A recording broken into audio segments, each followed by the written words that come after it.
नमस्कार, मैं हूं अर्चित और आप देख रहे हैं इंडियन प्राइम न्यूज। तो चलिए रुक करते हैं इस खास खबर की ओर।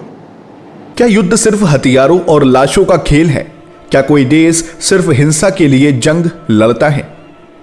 भारत के नेशनल सिक्योरिटी एडवाइजर यानी एनएसए अजीत डोभाल ने इन सवालों का ऐसा जवाब दिया जिसे सुनकर पूरी दुनिया हैरान है। डोभाल ने दो टूक कहा कि हम साइकोपैथ नहीं हैं जिन्हें कटी हुई लाशें देखकर खुशी हो। तो फिर युद्ध क्यों लड़े जाते हैं? चलिए जानते हैं आज की इस बड़ी रिपोर्ट में। नई दिल्ली में विकसित भारत यंग लीडर्स डायलॉग के दौरान युवाओं को संबोधित करते हुए अजीत डोभाल ने राष्ट्रीय सुरक्षा और युद्ध की फिलॉसफी पर बात कही। उन्होंने कहा कि अक्सर लोग समझते हैं कि युद्ध का मतलब सिर्फ दुश्मन को मारना है, लेकिन असलियत इससे कोसों दूर है।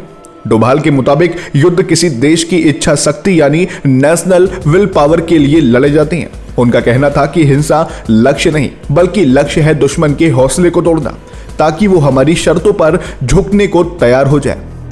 हमें लाशों या कटे हुए अंगों को देखकर कोई खुशी नहीं मिलती। युद्ध तब होता है जब एक देश दूसरे की इच्छा शक्ति को तोड़ना चाहता है। उन्होंने दुनिया में चल रहे मौजूदा संघर्षों का उदाहरण देते हुए कहा कि ताकतवर वो नहीं जिसके पास सिर्फ हथियार है, बल्कि ताकतवर वो है जिसका मनोबल अटूट है।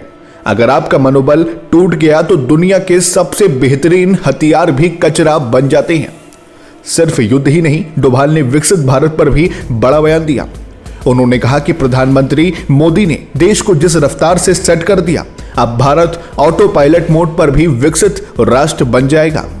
लेकिन असली सवाल यह है कि उस विकसित भारत को लीड कौन करेगा।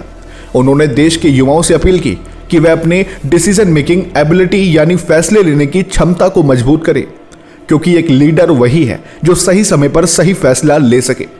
एनएसए डोभाल का यह बयान साफ संदेश है कि भारत शांति प्रिय देश है, लेकिन अपनी सुरक्षा और राष्ट्रीय हितों के लिए हमारी इच्छा शक्ति फौलाद जैसी है। आपको अजीत डोभाल की ये बात कैसी लगी? क्या आप उनके इस नजरिए से सहमत हैं? कमेंट बॉक्स में अपनी राय साझा करें।